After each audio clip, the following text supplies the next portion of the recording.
des joyaux, qu'un joyau qui nous permettrait d'accomplir tous nos souhaits pour cette vie. Donc cette précieuse existence humaine a bien plus de valeur qu'un tel joyau.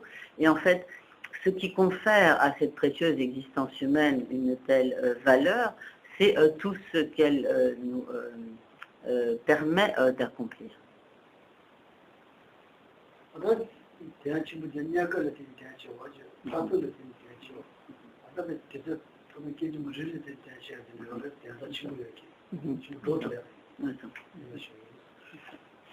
Donc, cette précieuse existence humaine est dotée d'une très grande valeur du point de vue de ce qu'elle nous permet d'accomplir, d'une part à court terme, du point de vue de ce qu'elle nous permet d'accomplir à beaucoup plus long terme sur le plan ultime, et du point de vue de ce qu'elle nous permet d'accomplir à chaque instant.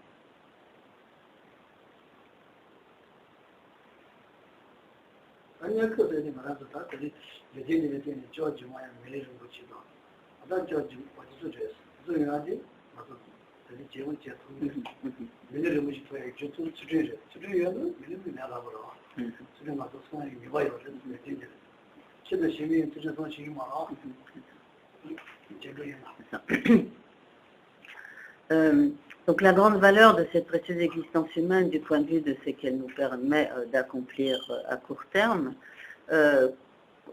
concerne le fait que sur la base de cette précieuse existence humaine, nous avons toutes les capacités d'accomplir pour notre prochaine existence à nouveau une précieuse existence humaine. Donc ça, pour le court terme, disons, de notre prochaine existence. En effet, ce qui constitue la cause de l'obtention d'une précieuse renaissance humaine, la cause comme principale, la base, donc la cause fondamentale de l'obtention d'une précieuse existence humaine, c'est l'observance de l'éthique. Or, sur la base de la précieuse existence humaine que nous avons obtenue à présent, nous avons toutes les capacités, toutes les compétences nécessaires pour pouvoir nous appliquer à l'observance de l'éthique et donc de toutes les possibilités de réunir les causes de l'obtention d'une précieuse existence humaine pour notre prochaine existence. Par comparaison, si nous prenons le cas des animaux, donc les animaux n'ont pas la capacité de s'appliquer donc à une observance éthique, de discerner le bien et le mal, et donc n'ont pas ainsi la capacité de réunir les causes d'une précieuse renaissance humaine.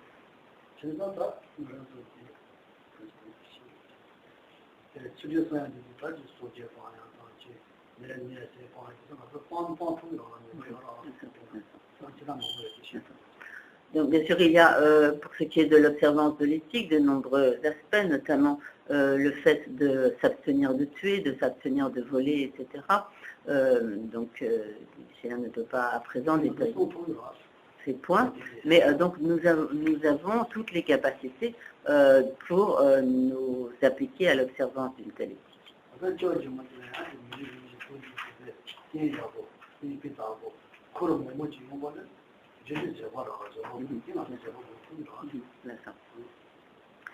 Et en plus donc d'obtenir donc une renaissance humaine sur la base de l'observance de l'éthique, ce qui nous permettra dans notre vie suivante d'avoir un corps sain, en bonne santé, d'avoir donc un entourage harmonieux, agréable. Cela est le résultat de la pratique de la patience. Or, à présent, la précieuse existence humaine dont nous sommes dotés nous permet de nous appliquer à la pratique de la patience.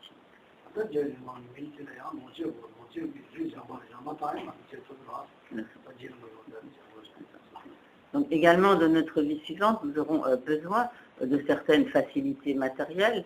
Or, ce qui est la cause de notre future aisance matérielle, c'est la pratique de la générosité à laquelle nous pouvons tout à fait nous adonner dans cette vie.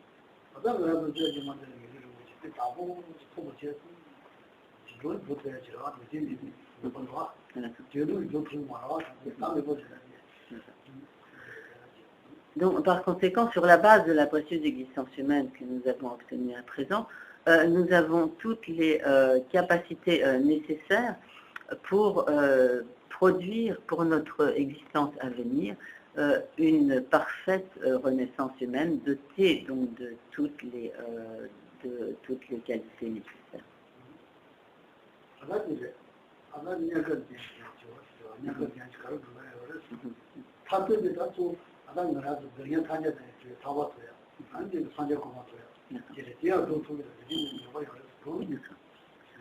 Donc, ces explications concernaient la grande valeur de cette précieuse existence humaine du point de vue de ce qu'elle nous permet d'accomplir sur le court terme, c'est-à-dire le court terme de notre prochaine existence. Pour ce qui est de ce qu'elle nous permet d'accomplir sur le plus long terme, comme sur le plan ultime, la précieuse existence humaine que nous avons obtenue à présent nous permet d'obtenir la libération définitive de toutes les souffrances du cycle des existences, et également elle nous permet d'obtenir l'ultime perfection de l'état de Bouddha.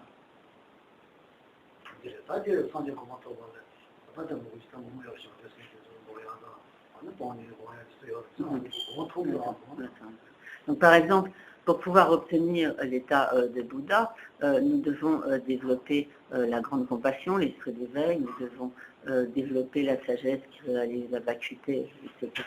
Et nous avons à présent les capacités de développer toutes ces qualités et ces réalisations.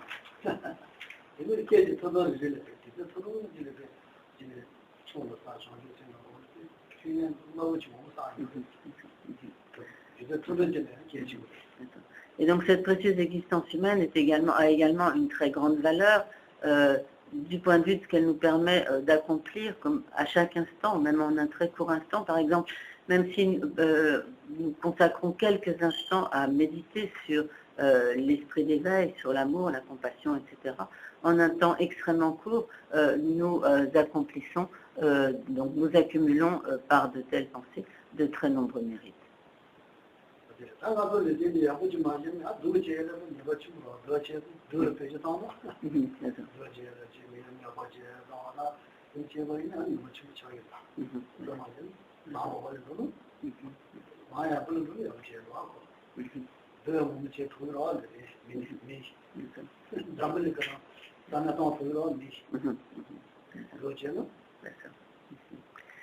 Donc, ainsi, cette précieuse existence humaine nous permet d'accomplir tous ces objectifs, ces desseins très positifs et très élevés.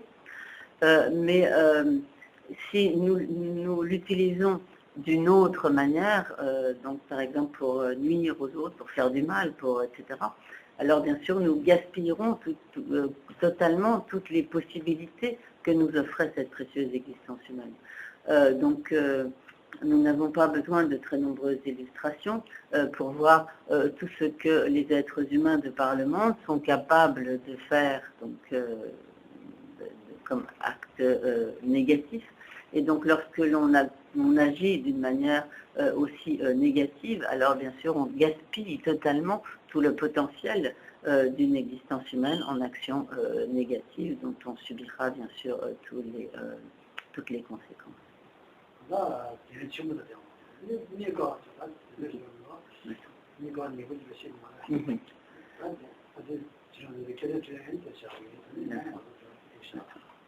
Donc, nous voyons ainsi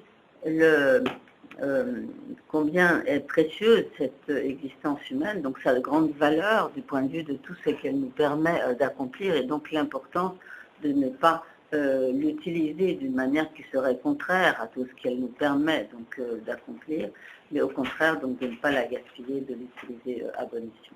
Donc cette précieuse existence humaine est d'une très grande valeur, mais elle est également difficile à obtenir. Mais Geshe-la, comme il commence à être un peu tard, Geshe-la abordera ce point cet après-midi. Pour l'immédiat, vous avez peut-être des questions.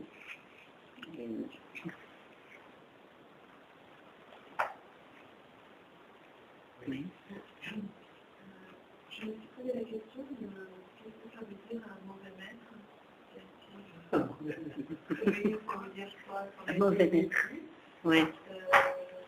Parce que c'est une qualification théorique. Comment est-ce qu'on peut être un mauvais maître?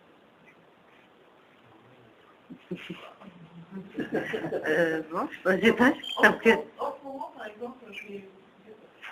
exemple, je lis La vie de Milaretta. Et bon, alors, extérieurement, le premier rapport, ça ne marche pas, c'est un mauvais maître, etc. Et finalement, non, donc du coup, je me suis posé la question, on entendait, par exemple, est-ce que c'était dans l'intention, tu vois, visiblement, c'est pas dans le comportement. Donc,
Donc, au minimum, donc, cela est très, donc les qualités que doit avoir un maître sont très précisément énoncées dans les enseignements du Bouddha. Et donc, au minimum, le maître doit connaître ce que sont donc les trois entraînements, donc l'entraînement à holistique, l'entraînement à la concentration, l'entraînement à la sagesse, et être lui-même une personne qui a l'expérience de ces entraînements, qui s'applique à ces entraînements, et doit être également donc une personne qui a de la bonté, de la bienveillance à l'égard des disciples, de la compassion pour les disciples.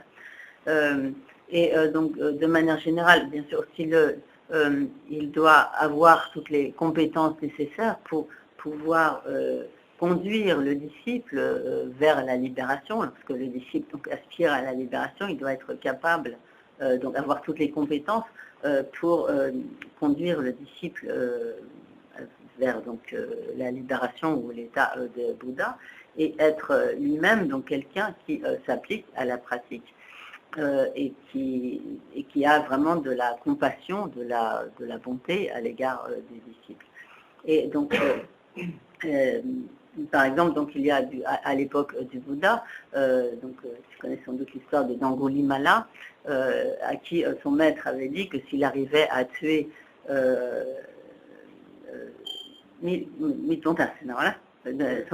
que s'il arrivait à tuer 1000 personnes, il atteindrait la totale libération du cycle des existences. Donc, de toute évidence, ce maître était ce que l'on peut qualifier d'un mauvais maître. Là.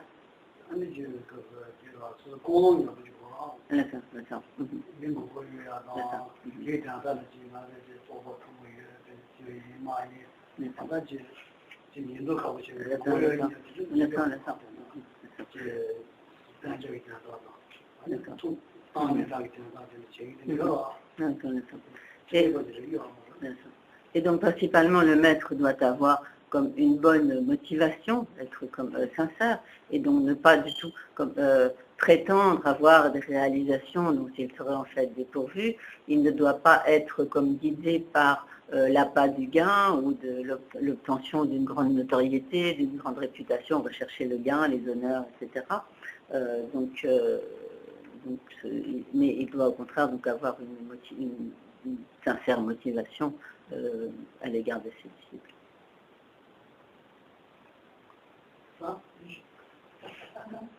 Je pensais que les animaux sur cette terre, quand ils avaient accompli leur mission au nom de l'amour, du voleur décédé, ils pouvaient renaître humains. Mais apparemment non. Qu'est-ce que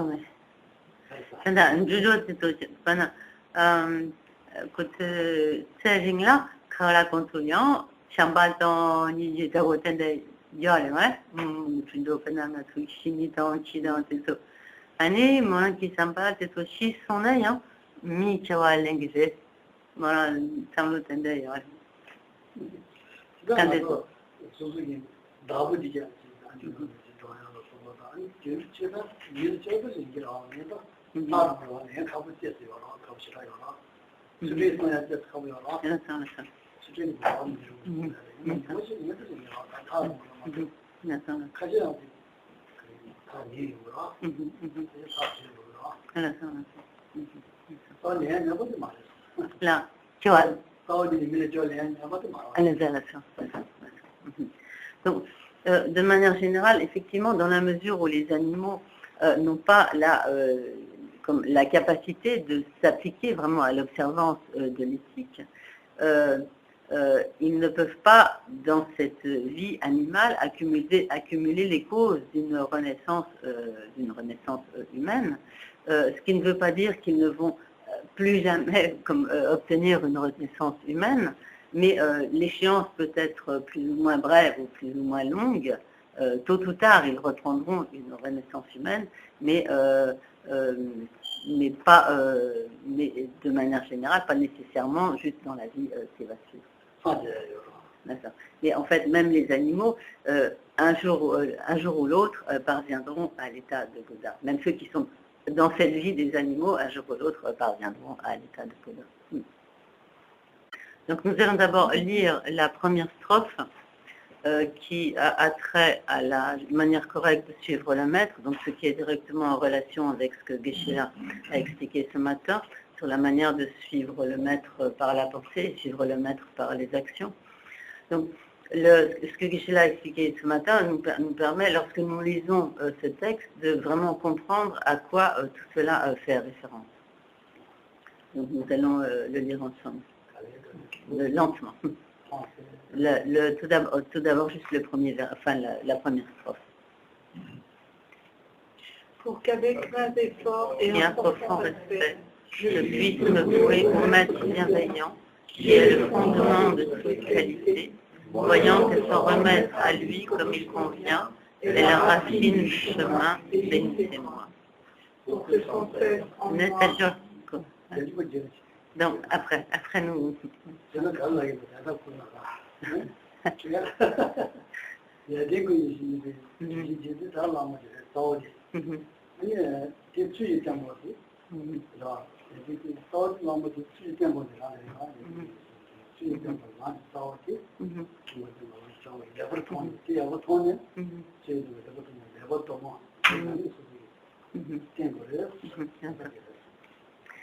Donc en français, nous sommes souvent obligés d'inverser l'ordre des propositions par rapport au tibétain.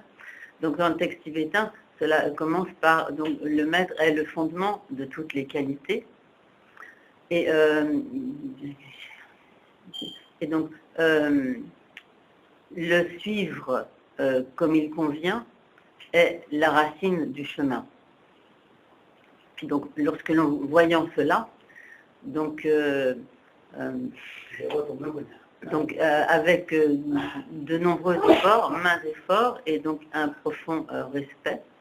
Donc, bénissez-moi pour que donc, je puisse suivre correctement.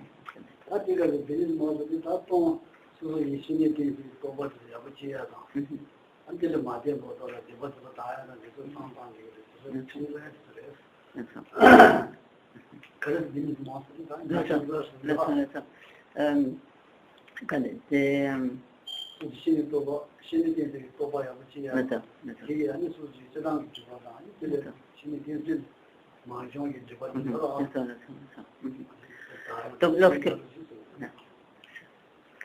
lorsque nous disons bénissez-moi, nous sollicitons ainsi donc comme l'influence fortifiante, les bénédictions, afin que nous puissions vraiment parvenir à cette réalisation sur la juste manière de suivre le maître, et afin que toutes les conceptions erronées, toutes les erreurs que nous pourrions commettre à ce propos puissent être éliminées, dissipées, et afin que donc nous puissions développer les réalisations.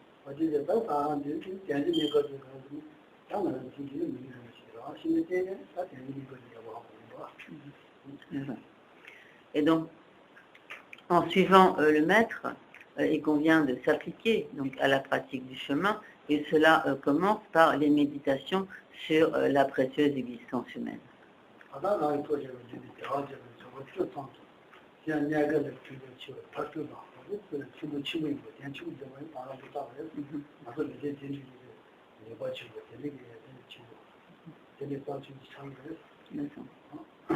Donc, je l'ai expliqué ce matin quelles étaient toutes les libertés, les disponibilités qui qualifient cette précieuse existence humaine, et tous les attributs, les 10 attributs de cette précieuse existence humaine. Je l'ai expliqué également qu'est-ce qui fait donc la valeur de cette précieuse existence humaine, et ce donc du point de vue de tout ce qu'elle nous permet d'accomplir. Et donc, nous arrivons au stade où est expliquée donc la difficulté d'obtenir une telle précieuse renaissance humaine.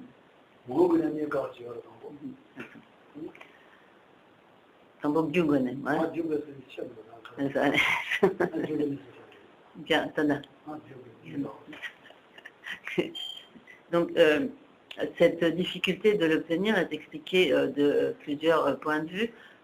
Tout d'abord, du point de vue de ses causes.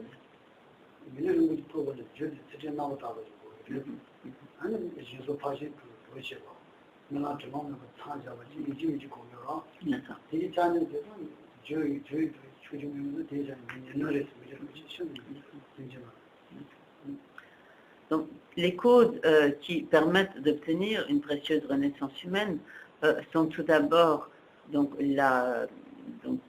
l'observance d'une juste éthique, cette observance d'une juste éthique qui est en quelque sorte comme la base, la cause fondamentale, qui est la base, donc qui permet d'obtenir une précieuse renaissance humaine.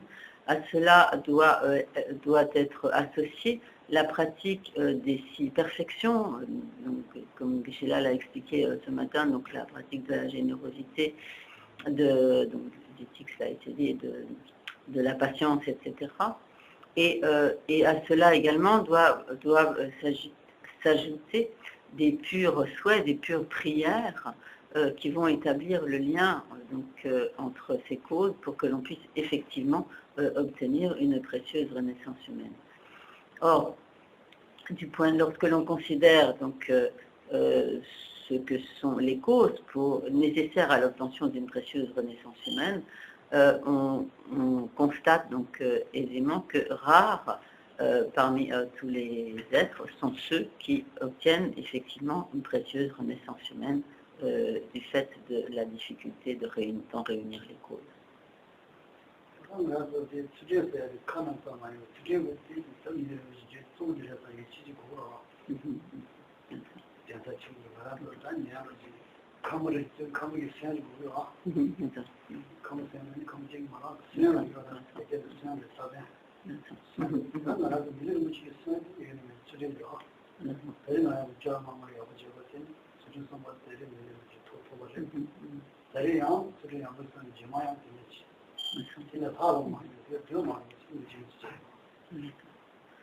Donc, lorsque nous disons ainsi que l'observance de l'éthique est la cause fondamentale de l'obtention d'une précieuse renaissance humaine, cela ne doit pas être simplement comme des mots que nous prononçons, mais cela doit vraiment correspondre à une conviction profonde dans cette relation de cause à effet entre l'observance de l'éthique et le résultat qui constitue donc l'obtention d'une précieuse renaissance humaine. Donc il est vraiment très important que nous ayons pleinement conscience de cela et que nous réalisions que si à présent nous avons obtenu cette précieuse renaissance humaine, c'est parce que dans le passé, nous en avons accumulé les causes, et que par conséquent, si nous voulons à l'avenir obtenir une précieuse renaissance humaine qui soit au moins aussi favorable que celle que nous avons à présent, et si possible encore plus favorable pour notre pratique du Dharma, alors à plus forte raison, nous devons nous appliquer à la pratique de l'éthique.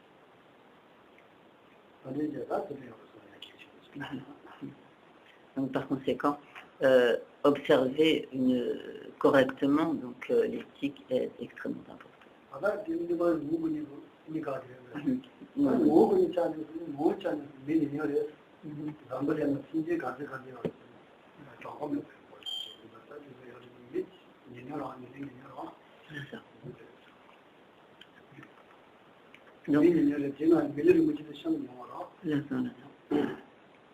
Donc un autre aspect qui est abordé à propos de la difficulté d'obtenir une précieuse existence humaine, c'est la difficulté de l'obtenir du point de vue ou compte tenu de sa nature. Ici, ce à quoi cela fait référence, c'est du point de vue, disons, du nombre d'individus qui ont une précieuse renaissance humaine. Donc, de manière générale, comparé à l'ensemble des autres catégories d'existence, les êtres humains sont beaucoup moins nombreux, par exemple beaucoup moins nombreux que les animaux, et beaucoup moins nombreux que les prétats ou que les êtres des enfers, et même parmi l'ensemble des êtres humains, comparé donc à ce grand nombre, très peu nombreux sont ceux qui jouissent d'une précieuse existence humaine. C'est-à-dire toutes les existences humaines ne remplissent pas toutes les conditions, les qualités, les disponibilités d'une précieuse renaissance humaine.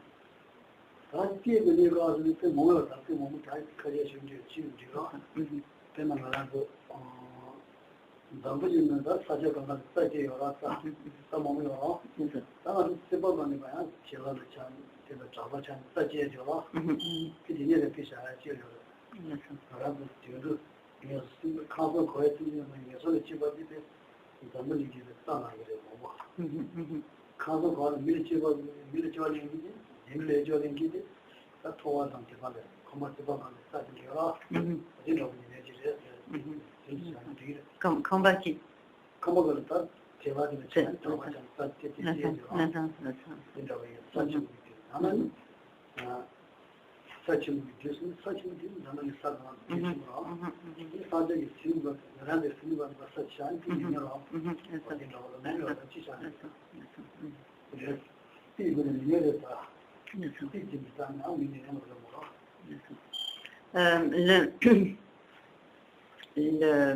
La difficulté d'obtenir une précieuse renaissance humaine est également illustrée par des exemples, donc de manière générale de très nombreux exemples sont donnés pour illustrer cette difficulté, ou comme cette rareté, cette difficulté d'obtenir une précieuse renaissance humaine.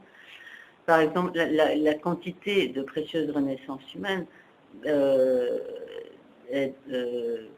peut être comparée aux quelques brins d'herbe qui pourraient pousser comme sur le toit d'une maison ou juste aux abords d'une maison, comparée à la quantité d'herbe qui recouvre le sol de la terre tout entière.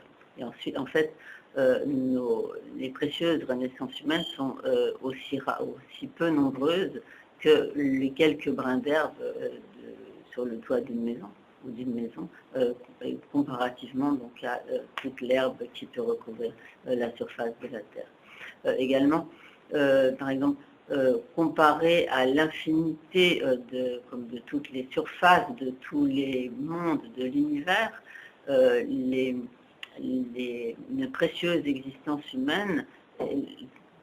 le nombre de précieuses existences humaines est aussi limité que la surface occupée par la surface d'un ongle.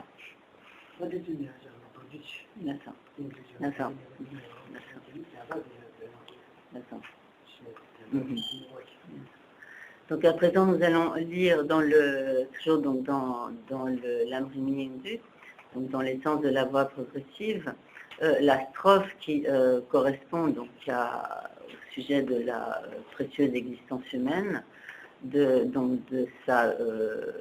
tout ce qu'il a qualifié de sa grande valeur et également donc de sa rareté, de la difficulté de l'obtenir. Pour que sans cesse en moi surgisse cette pensée qui jour et nuit saisir la quintessence de la précieuse existence, disponible et qualifiée, c'est difficile à acquérir, que pour une fois j'ai trouvé bénéfice.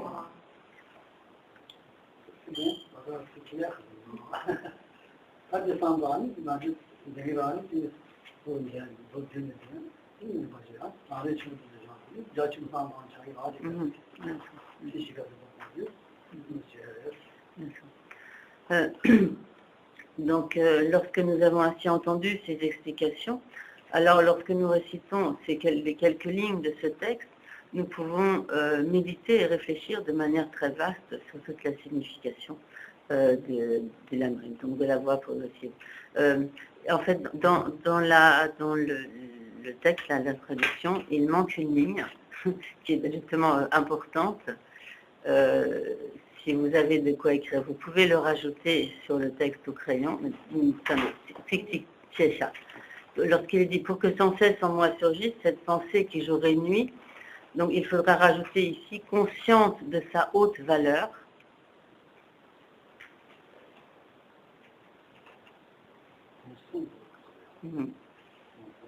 C'est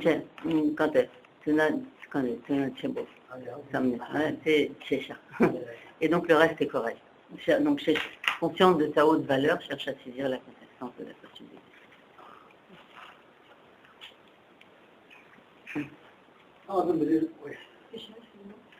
Pourquoi si dans les études d'avant, on a réussi à avoir toutes ces conditions-là, pourquoi aujourd'hui, il y a par moment dans les différents champs, il y a autant de guerre, il y a autant de méchanceté, alors qu'on a quand même, malgré tout, réussi à avoir tout ça. Pourquoi on ne va pas ça va pas en s'améliorant, mais là, on est plutôt en train de se faire la guerre et d'en défendre un peu comme...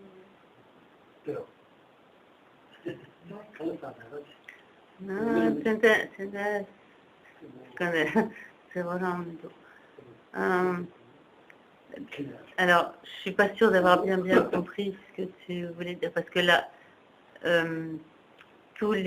donc, c'est une chose que Geshe-la a dit précédemment, toutes les existences humaines ne sont pas des précieuses existences humaines dotées de toutes les qualités et disponibilités pour la pratique du Dharma.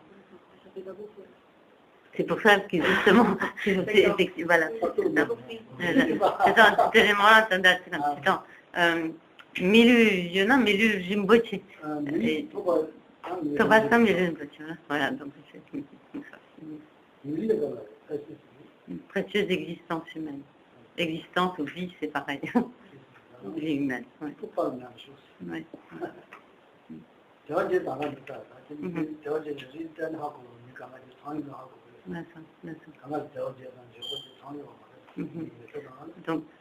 Donc ce matin, Geshe-la a parlé des 8 libertés, des 8 disponibilités dont on a déjà entendu parler, je pense, et des 10 qualités ou des 10 attributs. Et en fait, tous les êtres humains sont loin d'être dotés de ces 8 libertés, ou ces 10 attributs, qui fait qu'une vie humaine. Donc,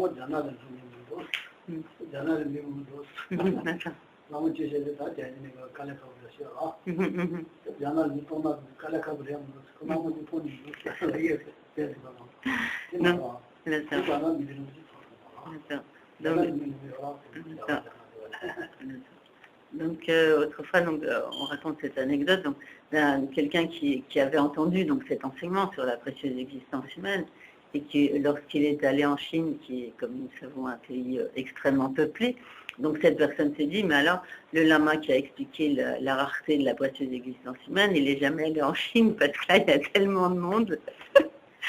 Mais donc, justement, cette personne n'avait pas fait la différence entre le fait d'avoir une existence humaine et une précieuse existence.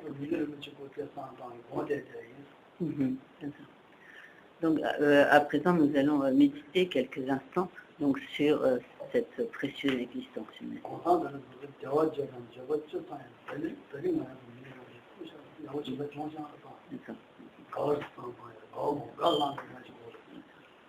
Donc, de quelle manière devons-nous méditer sur la précieuse existence humaine?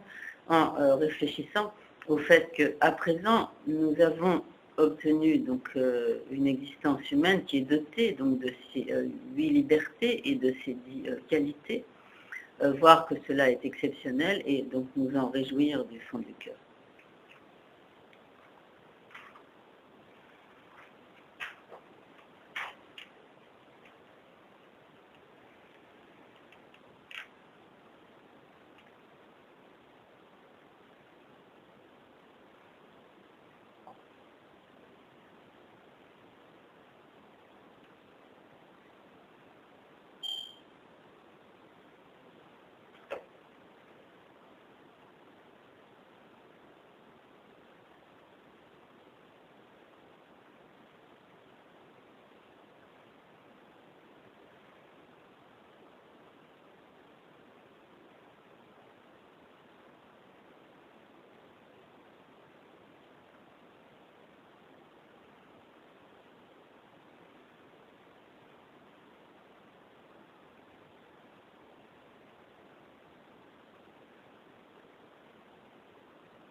Là.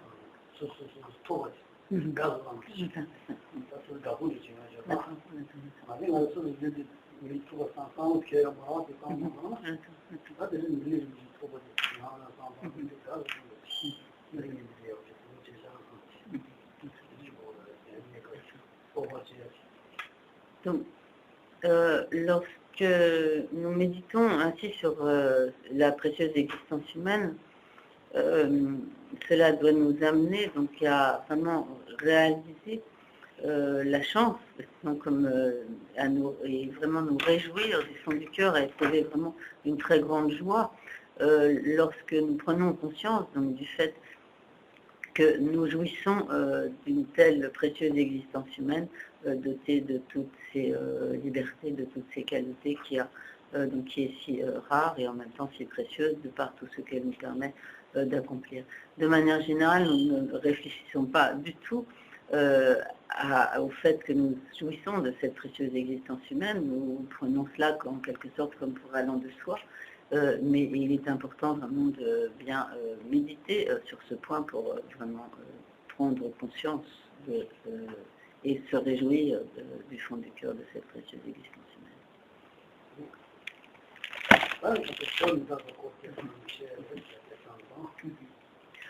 Donc à présent, nous allons méditer sur la mort et l'impermanence.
Donc nous avons à présent obtenu cette précieuse existence humaine, mais de la même manière que tout ce qui est produit est impermanent et voué tôt ou tard à la destruction.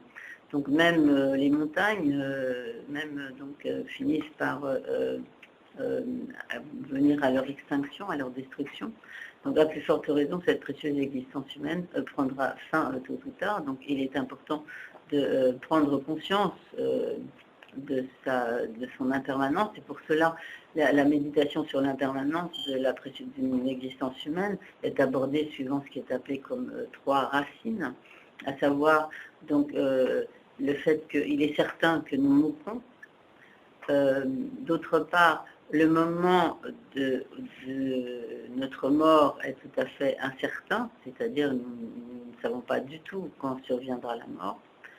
Et le troisième point qui est que lorsque viendra le moment de la mort, seul le dharma que nous aurons pratiqué durant cette vie pourra nous être utile.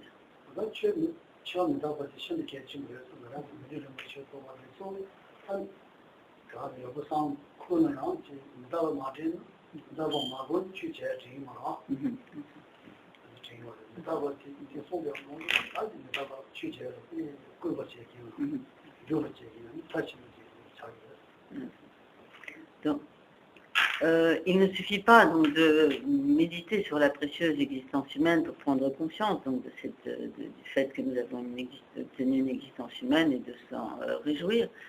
Mais si ensuite nous ne méditons pas sur sa nature impermanente et donc sur la mort qui tôt ou tard se produira, alors nous ne serons pas incités à utiliser cette précieuse existence humaine à la pratique du dharma. Et donc cette méditation sur la mort, sur l'impermanence, c'est vraiment ce qui va nous inciter, nous pousser, en quelque sorte, comme nous aiguillonner afin que nous nous appliquions sans tarder à la pratique du Dharma.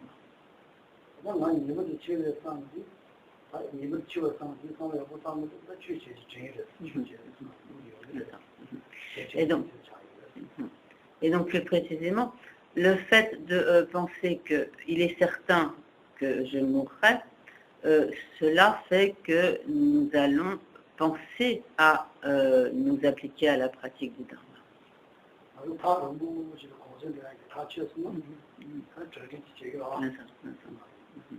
Donc par exemple, si nous prévoyons de partir en vacances dans un pays très lointain, alors nous allons faire tous les préparatifs nécessaires pour ce voyage.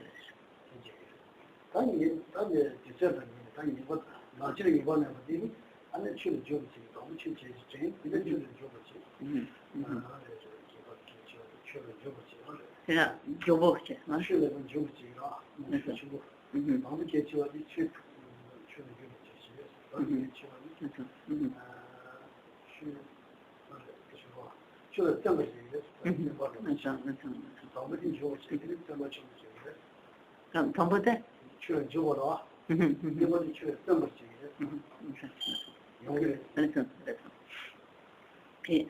Et donc le premier point qui consiste à prendre conscience du fait que inévitablement nous mourrons, donc cela est ce qui va nous, en quelque sorte nous inciter à nous engager dans la pratique du Dharma. Mais lorsqu'ensuite nous méditons sur le fait que la mort peut survenir à tout moment, cela va nous pousser à fournir tous les efforts nécessaires, vraiment à déployer toute notre énergie, nos efforts à la pratique du Dharma.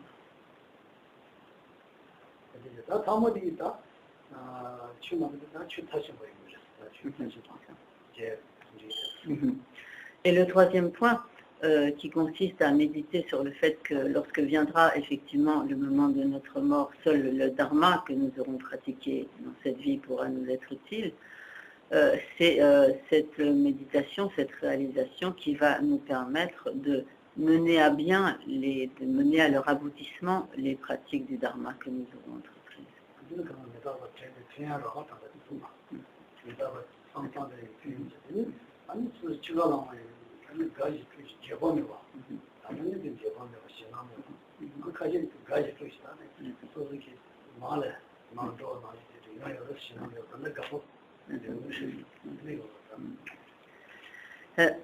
Donc tels sont les bénéfices, les bienfaits que l'on tire de la méditation sur la mort, sur l'impermanence de cette précieuse existence humaine. Et en outre, donc grâce à toutes ces méditations, comment ce sera ainsi donc appliqué au Dharma, lorsque la mort viendra effectivement, nous pourrons au minimum mourir sans regret. Nous pourrons également donc comme mourir sans peur, sans frayeur, et même mourir même en ayant comme la joie à l'esprit, en quelque sorte comme si là,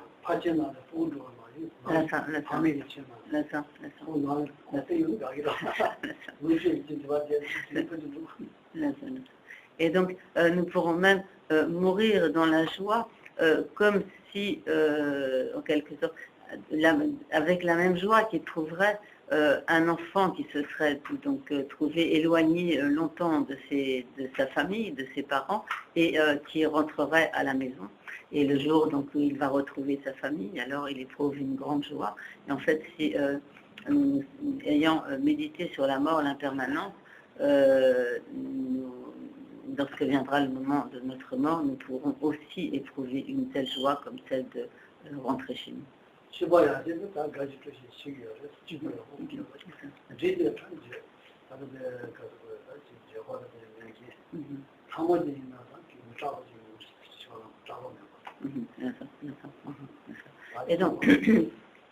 Et ainsi, donc, si vraiment on s'est appliqué, donc on a été comme un grand pratiquant, en quelque sorte, du Dharma, un très bon pratiquant du Dharma, alors on pourra, au niveau, disons, le plus élevé, mourir comme dans la joie.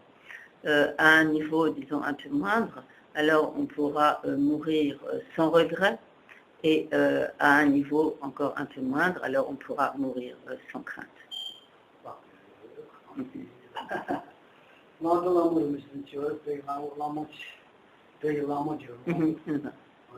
L'ondre lama.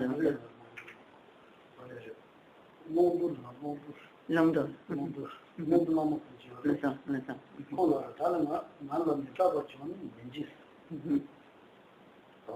D'accord. Donc il y a un grand maître tibétain, Langdor Lama Genwoche, qui a dit donc si la mort vient, je n'ai pas peur.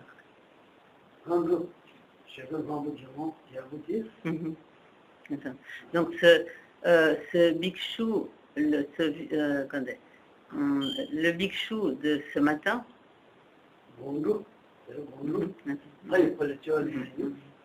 ce soir prendra naissance comme un fils comme l'enfant d'un fils d'un être céleste, d'un diva, d'un dieu.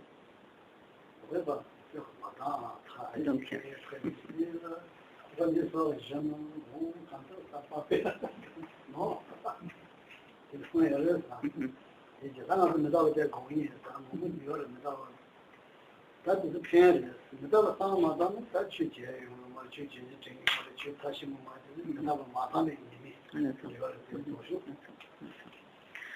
donc nous allons méditer quelques instants sur la mort, sur l'impermanence.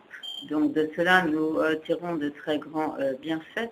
Et à l'inverse, donc si nous ne méditons pas sur l'impermanence, donc les résultats seront comme à l'inverse, donc des bienfaits que Geshe-la a expliqué, à savoir que nous ne penserons pas à nous appliquer à la pratique du Dharma, nous n'y fournirons aucun effort et nous ne fournirons pas les efforts nécessaires à la pratique du Dharma et par conséquent, bien évidemment, nous ne pourrons pas mener à bien la pratique du Dharma.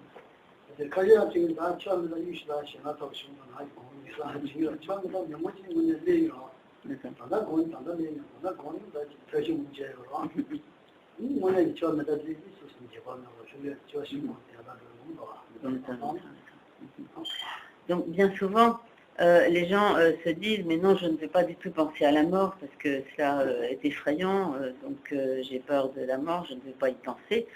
Et ainsi, mais en réalité, si nous réfléchissons, si nous méditons sur la mort, alors de ce fait, nous pourrons faire bon usage de cette existence, nous s'appliquer à la pratique du Dharma et en récolter tous les bienfaits, de sorte que quand viendra effectivement le moment de la mort, à ce moment-là, nous pourrons être tout à fait sans crainte et sans regret.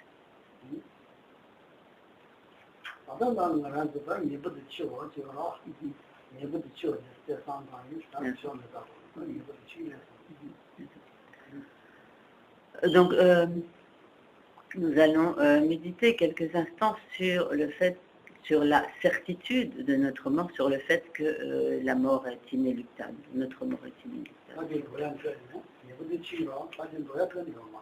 Il n'y a rien qui puisse empêcher la mort de survenir. Bien sûr, une fois que nous serons devenus des Bouddhas, ce sera différent, mais pour l'instant, nous ne pouvons pas échapper à la mort. Nous allons méditer sur ce point.